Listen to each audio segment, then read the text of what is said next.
It's another late night, Bubbles, and she's sleeping. Hey, good. I was gonna say good morning, but good evening. It's five. No, not 5 a.m. It's 9:59, and this is the 5 a.m. Mester Scrum Show. And I'm Greg Mester, your Scrum Master and Agile Coach. Here we talk about Agile and Scrum in a tactical and practical way for doing little episodes. This is our 317th episode. I just wanted to keep up the streak going. Again, I was up late last night because of all the craziness here in Philadelphia. Tonight, I'm going to go to bed. I'm going to be up at 5 a.m. tomorrow and get back on schedule. I think the craziness is washed away.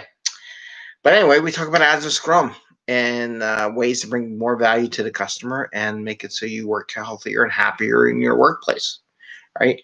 So, two items I want to talk about today. Someone had asked me about the other day, what's my biggest concern in Agile world right now? So I'm going to talk about that a little bit, and then I'm going to talk about changes, right, and priorities. So this was the question someone asked me the other day. It says, what's your biggest concern in Agile? And I'm not sure if I read it somewhere or saw it somewhere or they're concerned or read an article. So if someone gave me the idea, I concur.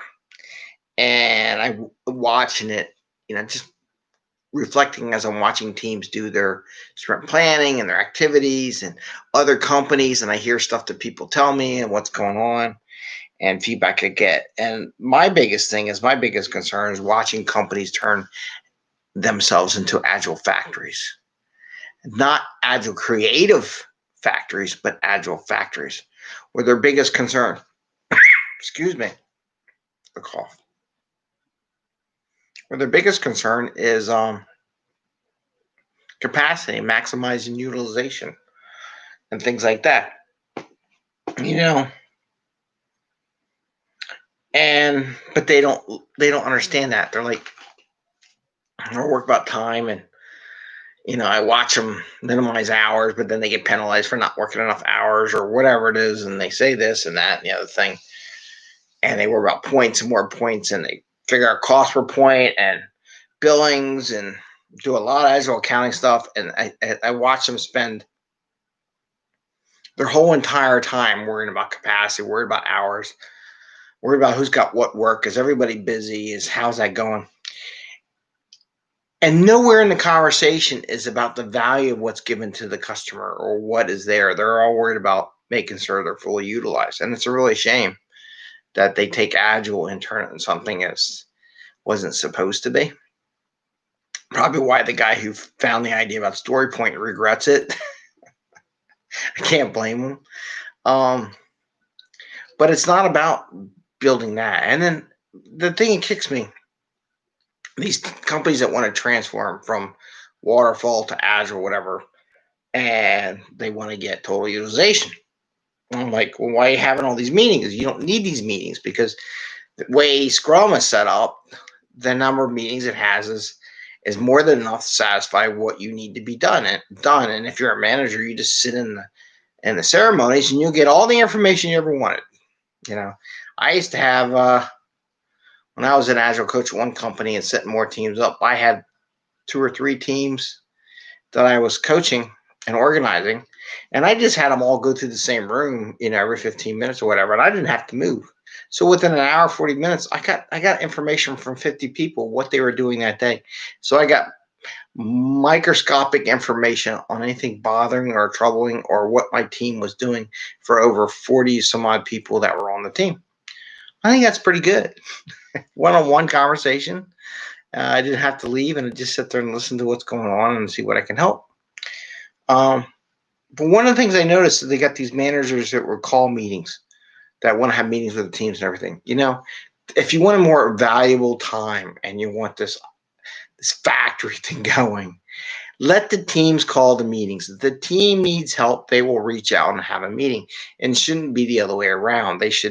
I work with teams that would work great. They just, when they got stuck, they would ask their teammates for help, or they needed some help. They would ask their Scrum Master, and they would go help, and they would meet in a group or set up a meeting for them so they can get some information.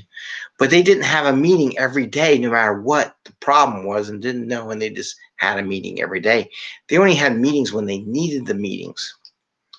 But in the old waterfall days, everybody wants to have meetings so they feel like they're valuable. I don't know what it is, but I worry about that when we do the factory. So my biggest thing, I think it's about creativity and bringing value to the customer, and not necessarily fully utilizing your people so you get the most efficient money out of what you spent, because you're going to make the money on the other side with the value in the hands of the customer sooner than later, and building a valuable product. You make more money that way than you do microanalyzing, accounting the hours.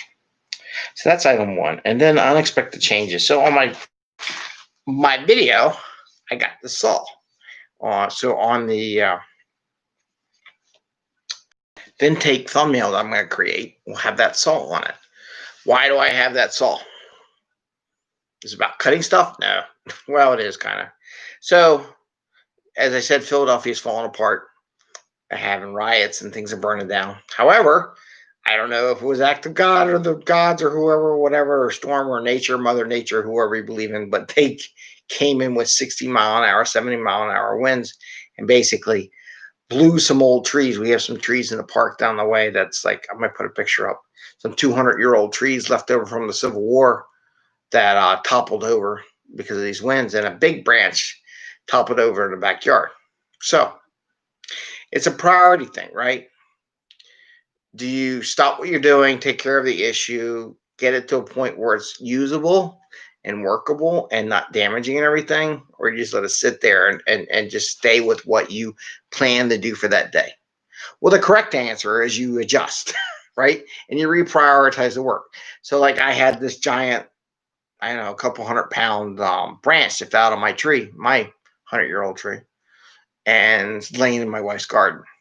No way was I going to let that sucker lay in the wife's garden and just destroy it. So I had to cut it up. So I had to saw out, cut it up, make it smaller. At least put in a pile so it's not on her plants and killing her plants. So at least I took care of that. Then after I did that, then I went back to work. So sometimes you take it. You got to hand the priorities and do those first, because if I didn't deviate and handle that, it would just make problems worse. So it's okay to deviate from your plan, from your sprint, if it needs to be. If you had an emergency situation, you got to handle, you got to do it. And then later on, we walked over to see the big trees, giant trees that had fallen over in the winds. So with that, those are my two things. So the first thing is, don't become an Agile Factory in your corporation. If you do catch yourself doing it, try to challenge your team and to think more of a creative way versus what's my capacity and how much am I utilizing it. And then, and also during that part, don't have managers just call meetings every day. Only have the team call meetings they need when they're stuck. That'll save time, and it'll actually increase your load, your capacity, your utilization, whatever you want to call it. And the last thing, unexpected changes. Sometimes you have to change and you have to deviate from what you originally planned. The nice thing about a 2-week sprint, if you have to bring some stuff in because something emergency came up, that you can quickly adapt it and bring it into the next sprint, make it the first thing on the next sprint. There's ways to do that. It's okay. Some people are like, oh my God, we got to do it all. No, you don't. So with that, I'm going to say thumbs up. Have a good evening, because it's a late night show.